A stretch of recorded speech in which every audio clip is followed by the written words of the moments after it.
I'm here with Liz McDowell, the campaigns director from someofus.org, which describes itself as a global corporate watchdog organization. We are here today to talk about a petition that Liz started a few months ago, calling on the BC government to change its water pricing structure. Can you sort of maybe just take us back to when you first started the petition?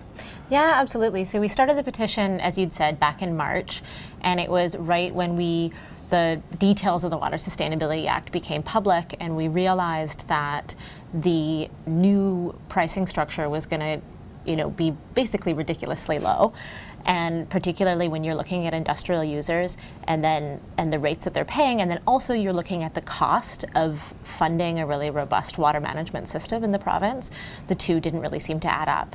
And so we started a petition calling on the BC government to charge industrial users like Nestle, other bottling corporations and other industrial users a fair price to use the province's groundwater, and it just really picked up steam.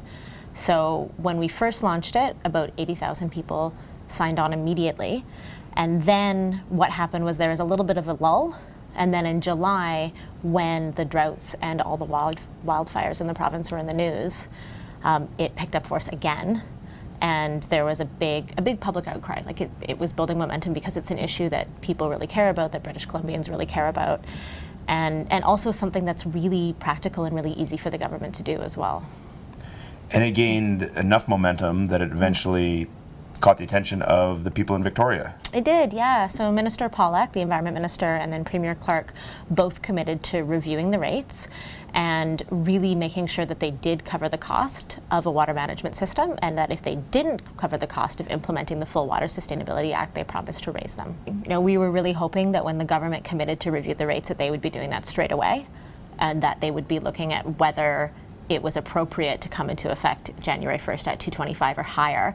And what we're hearing now is that they would actually prefer to see the rates in action for a little while and then undertake a review and see what that's like. So, it is disappointing. However, I still think there's a good opportunity to do it, but what we need to do is make sure that they're reviewing them and that they're doing it in time for January 1st, 2017. So, by midway through next year, they've got that review underway. What we need to know that we have a fully funded Water Sustainability Act and that we have a really robust water management system. And so, for example, right now, we've never mapped out all of BC's groundwater. So we don't even know if there are limits to what we should be taking from aquifers.